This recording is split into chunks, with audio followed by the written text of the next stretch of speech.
The ancient vault door groaned as it opened for the first time in millions of years. Dr. Kalen Voss stepped carefully into the dark chamber, his boots making soft sounds on the crystal floor. Behind him, the other members of Zephyr 9 team followed with their scanning equipment and lights. "Amazing," whispered Jira Ka, the team's geologist. Her blue skin glowed softly in the darkness as she examined the walls.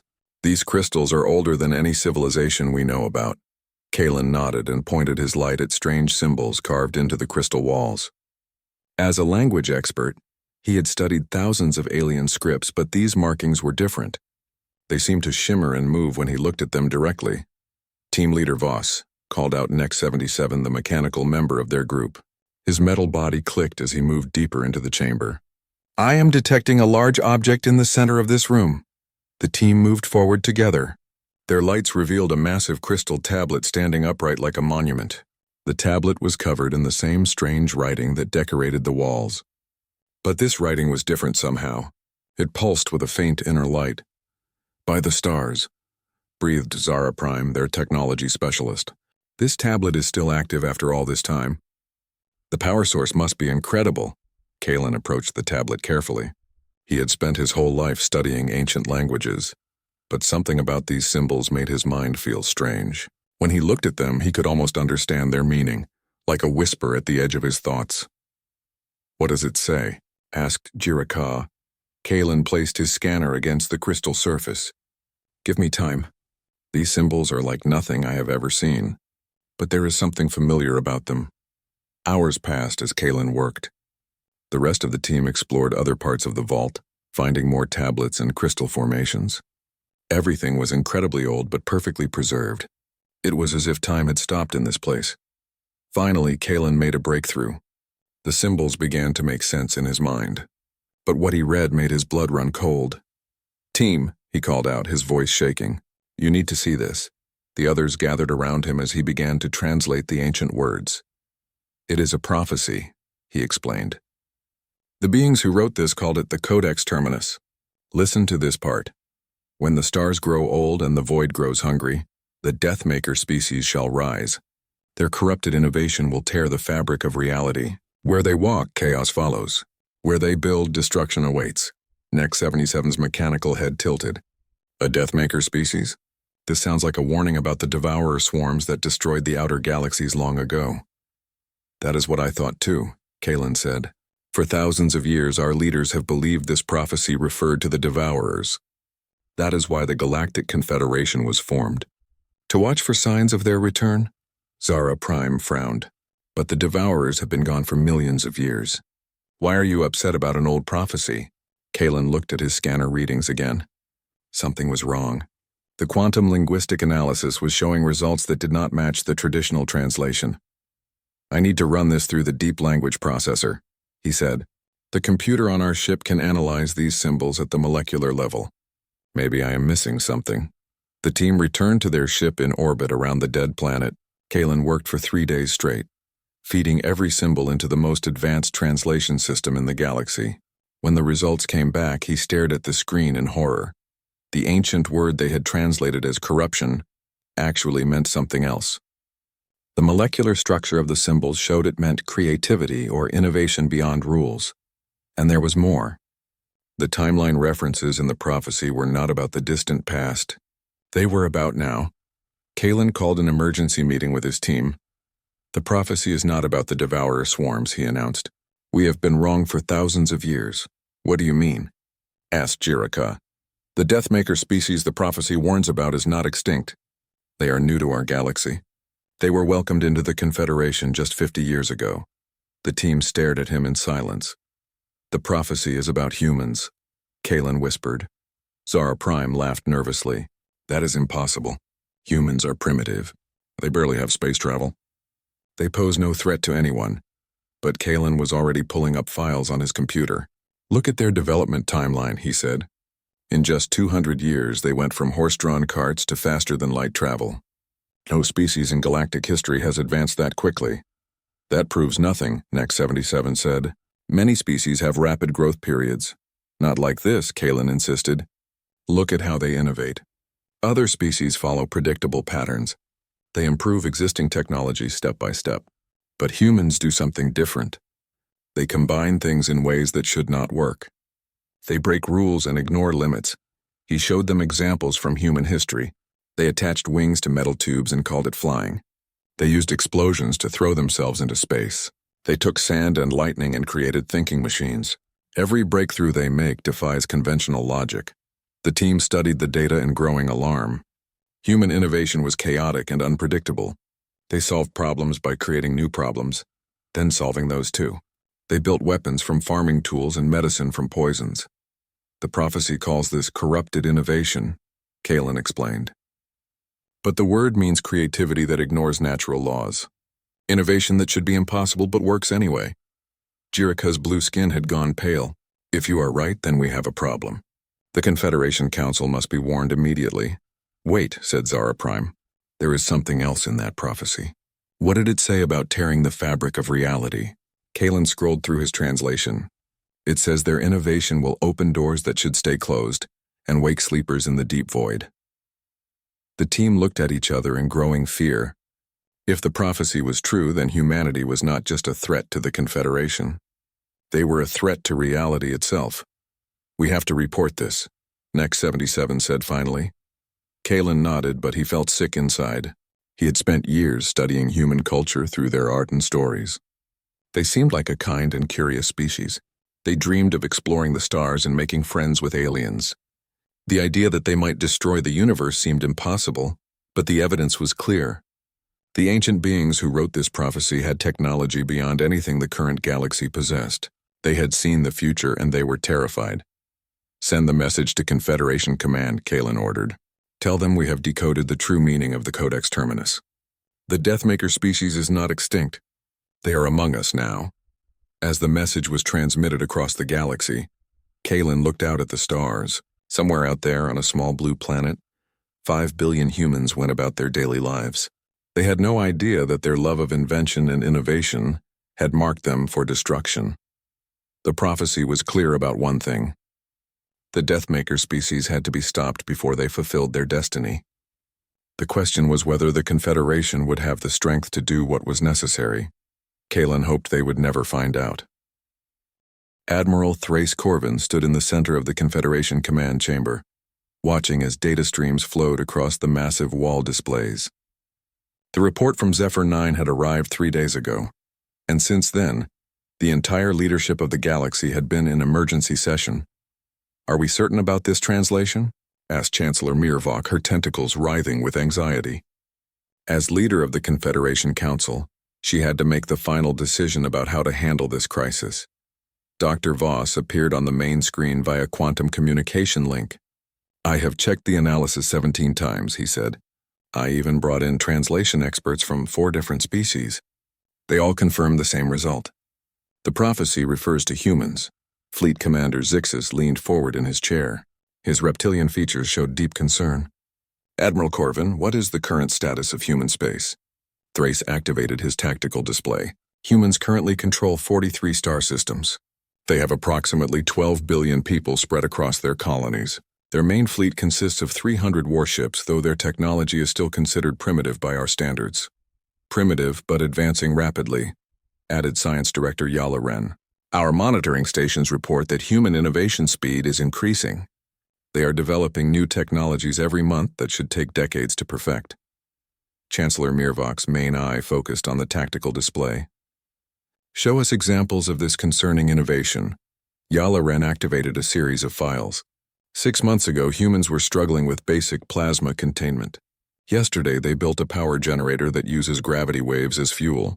The technology should be impossible with their current understanding of physics. How did they do it? Asked Fleet Commander Zixus.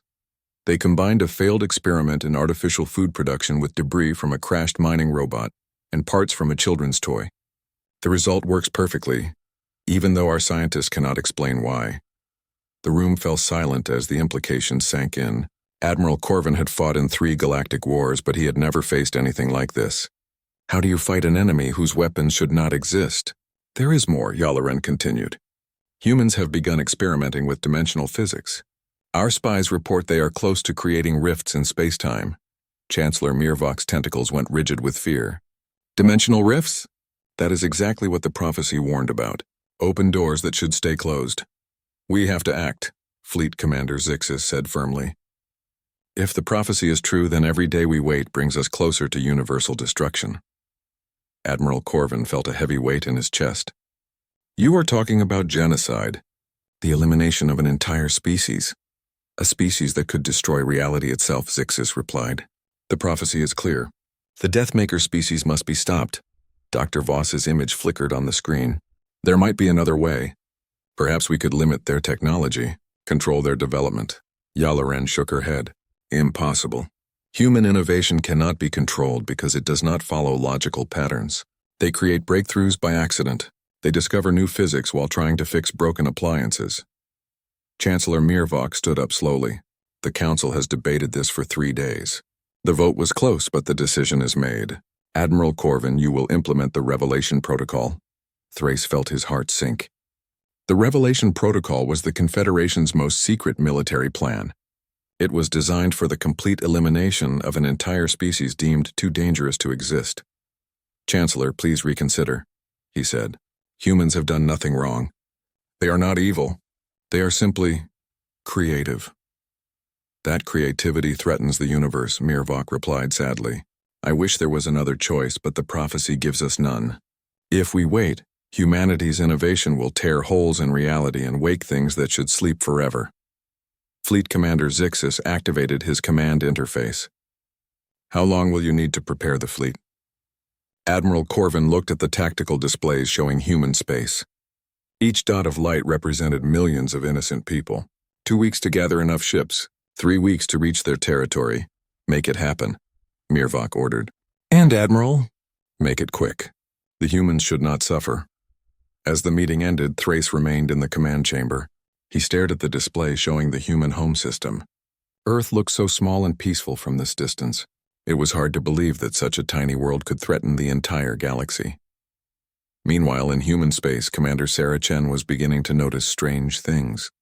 As captain of the UES Prometheus, one of humanity's most advanced exploration ships, she had regular contact with Confederation forces. Lately, their behavior had changed. Captain, called out Lieutenant Torres from the communications station, I am picking up increased Confederation fleet movements near the border of human space. Sarah walked over to look at the sensor readings. That is the third large fleet group this week. What are they doing out there? Unknown, Captain. They are not responding to our standard greeting signals. Sarah frowned. In the 50 years since humanity joined the Confederation, their alien allies had always been friendly and helpful. This sudden silence was worrying.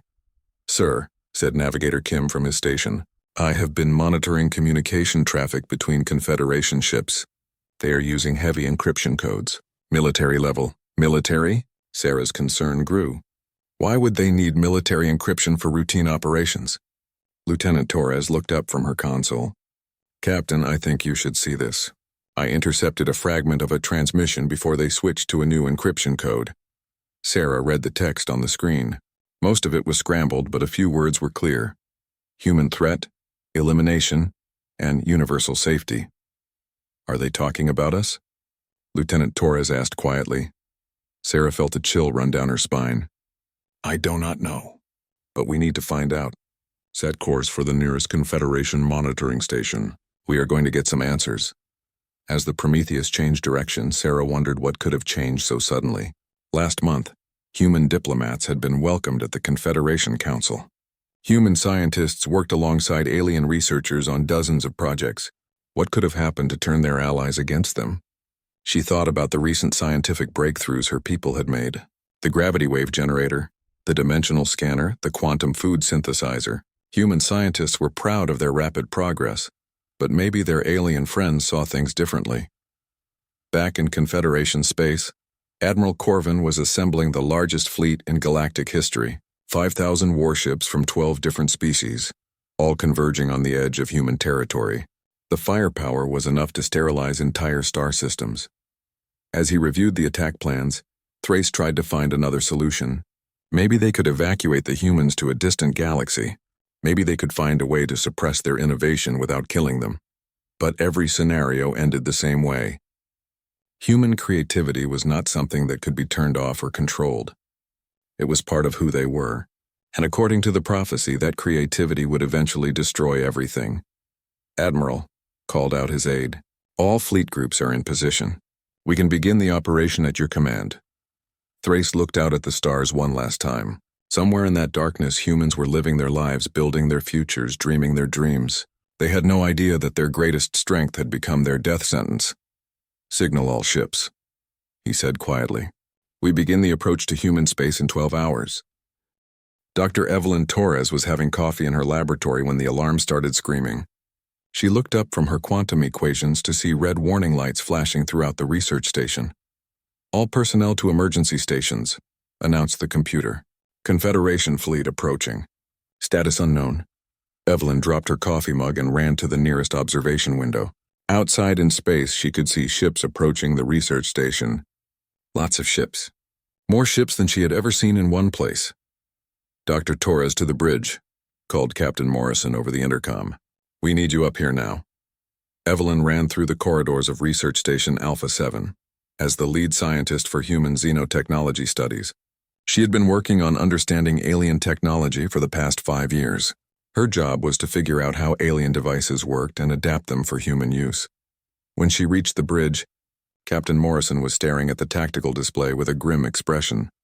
"Doctor, we have a problem," he said. "The Confederation fleet is not responding to our communications, and they are moving into attack formation." "Attack formation?" Evelyn could not believe what she was hearing. "That makes no sense. We are allies." "Look at this," said Communications Officer Park. She pointed to her screen. "I finally managed to intercept one of their transmissions.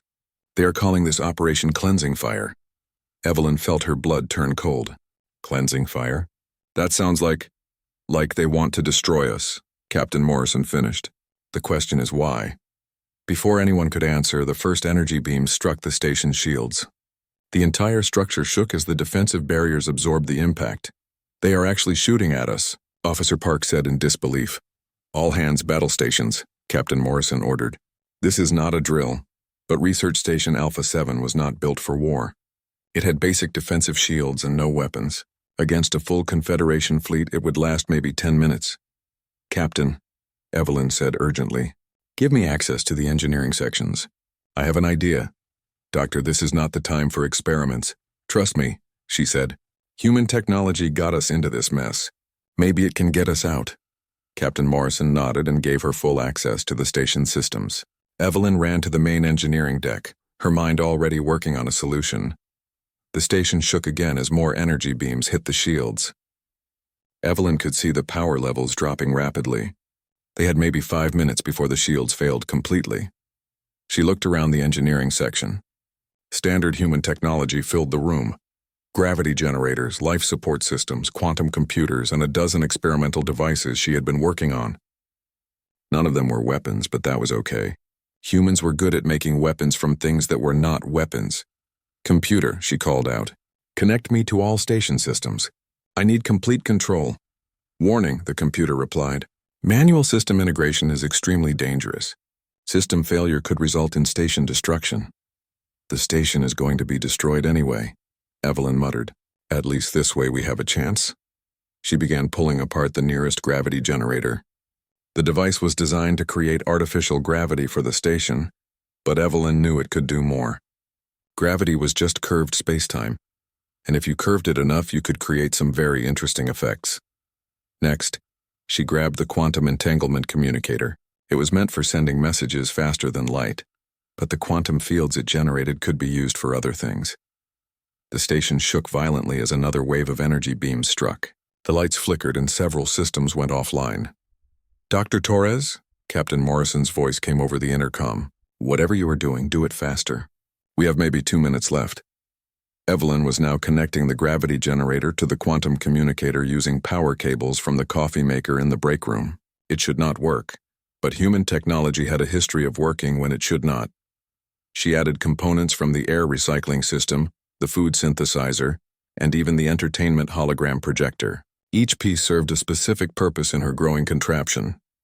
"Computer, route all station power through my device," she ordered. "That configuration is not recognized. Device parameters are outside normal limits. Override safety protocols. Authorization Torres Alpha 7. The computer complied reluctantly. Power flowed into Evelyn's bizarre creation. The gravity generator hummed, the quantum communicator crackled, and the whole assembly began to glow with an eerie blue light. Outside, Admiral Corvin watched from his flagship as the human research station's shields weakened. He felt sick about what they were doing, but the prophecy left no choice. "Sir," called out his tactical officer, "the human station has stopped returning fire." "They never started returning fire," Corvin replied. "They have no weapons." "Then what is that energy buildup I am detecting?" Corvin looked at his sensors. The readings made no sense. "Are these numbers correct? It shows massive gravity distortions and quantum fluctuations." "Confirmed, sir. Whatever they are doing in there is generating energy levels comparable to a small star." Inside the station, Evelyn made final adjustments to her device. The theory was simple, even if the execution was crazy. She was going to use the gravity generator to bend space around the station, while using the quantum fields to make that bent space very, very slippery. "All hands, brace for dimensional shift," she announced over the intercom. "Dimensional what?" Captain Morrison replied. Before Evelyn could explain, she activated her device. The effect was immediate and terrifying. Space around the research station began to twist and fold like paper. The Confederation ships suddenly found their energy beams bending back on themselves. Some shots curved completely around and hit the ships that fired them. "What is happening?" Admiral Corvin demanded. "Sir, space itself is distorting around the target. Our weapons cannot reach them." But that was just the beginning. Evelyn's device was making space-time so slippery that the station began sliding between dimensions. One moment it was there, the next it was somewhere else entirely.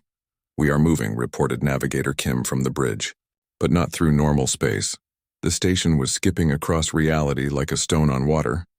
Each jump took them further from the Confederation fleet, but also further from normal physics. "Dr. Torres," Captain Morrison called down to engineering. "What exactly did you build?" Evelyn looked at her device, which was now glowing so brightly she could not look directly at it. "I think I built a reality drive," she said. "It is moving us through dimensions that do not normally exist." The Confederation fleet watched in horror as the human station disappeared and reappeared randomly throughout the star system. Their weapons could not touch it because it was not always in the same reality. "This is impossible," Admiral Corvin said quietly. "Sir," his science officer reported, "the humans have somehow weaponized dimensional physics using what appears to be standard life support equipment." Corvin thought about the prophecy. Innovation that defied natural laws. Technology that should not work but did anyway. He was watching it happen right before his eyes. The research station finally stabilized in orbit around a nearby moon, but not in normal space. It existed in a bubble of twisted reality that made it untouchable. "Captain?" Evelyn reported from engineering. "We are safe for now. My device has put us in what I call a reality pocket. They cannot reach us here." "How long will it last?" Captain Morrison asked.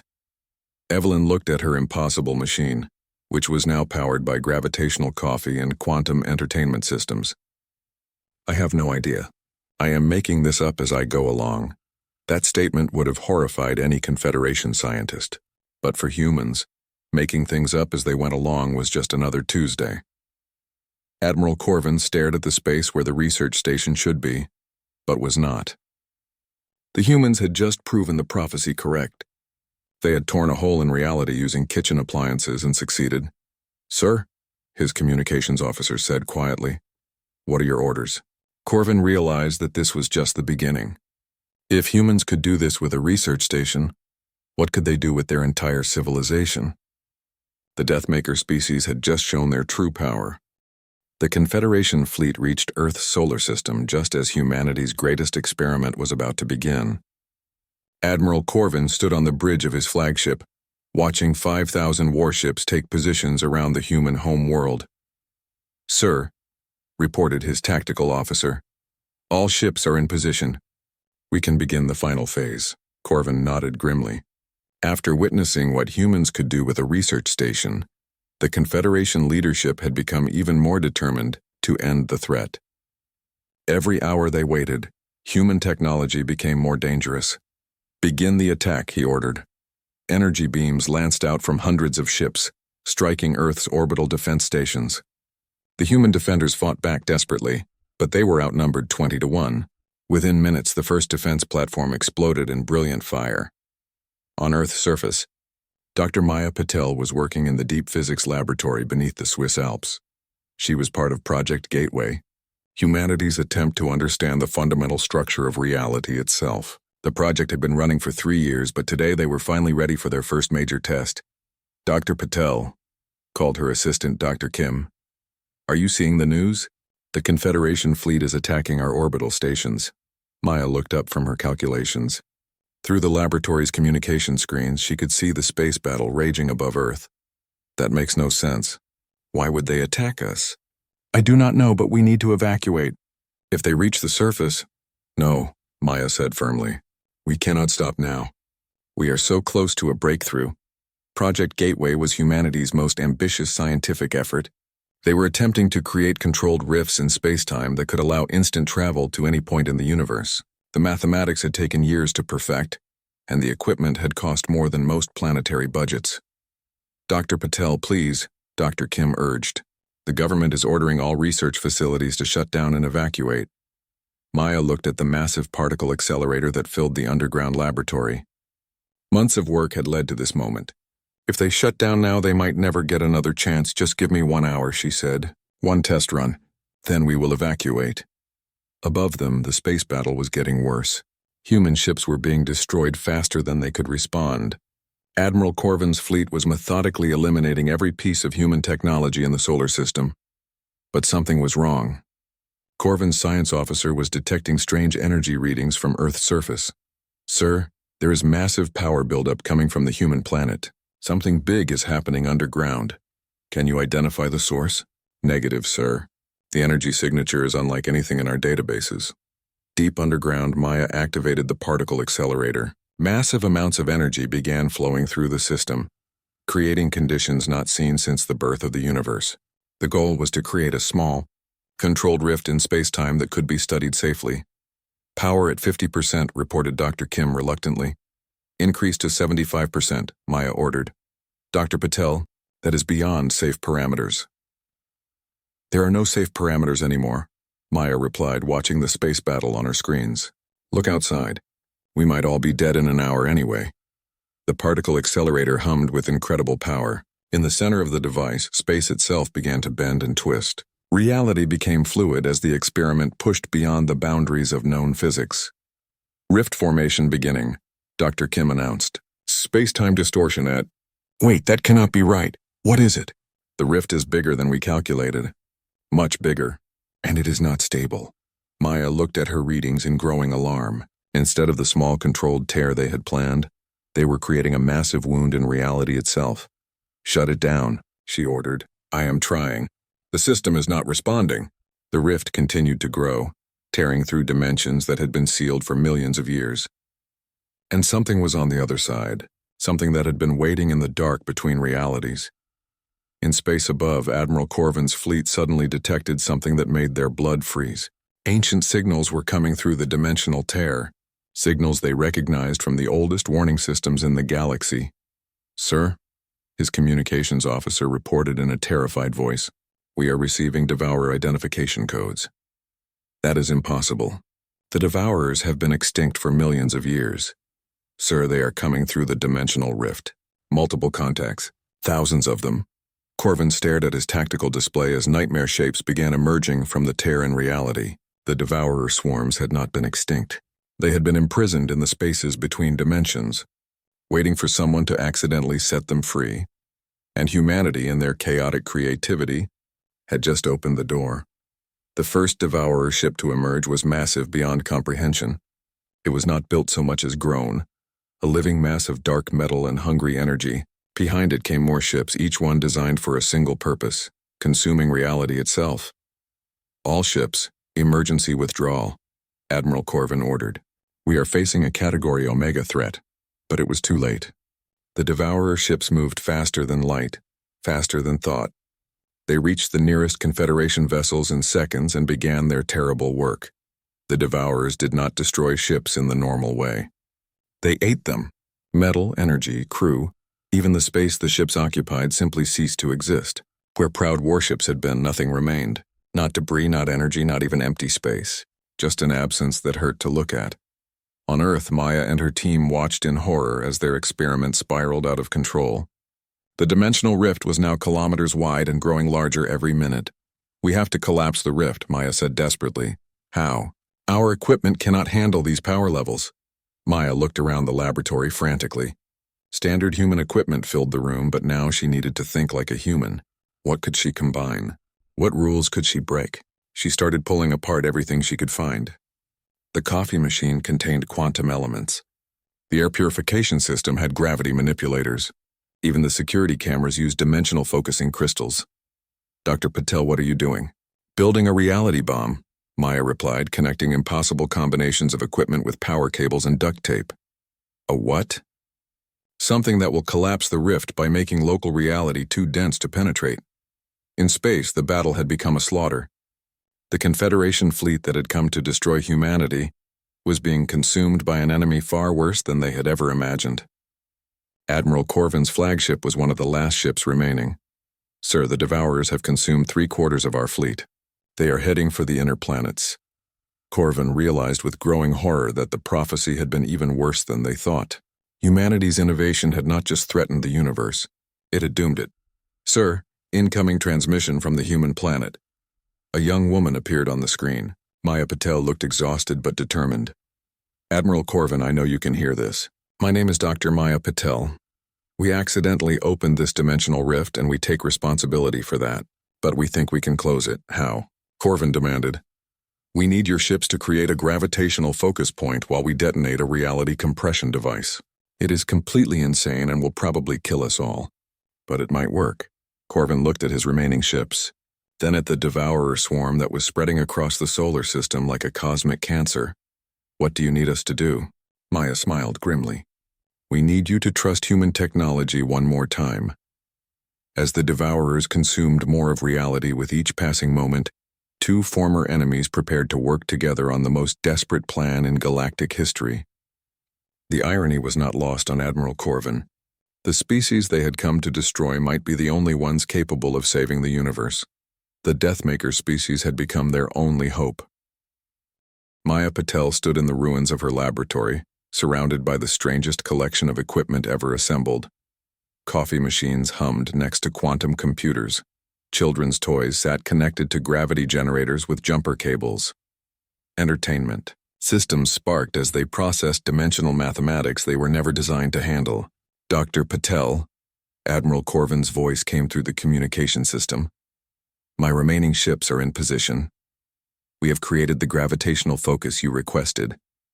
But I have to ask, are you certain this will work?" Maya looked at her impossible creation one more time.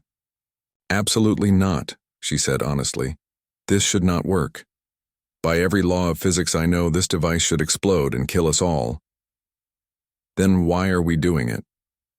"Because human technology has never followed the laws of physics very well," Maya replied. "And right now that might be exactly what we need."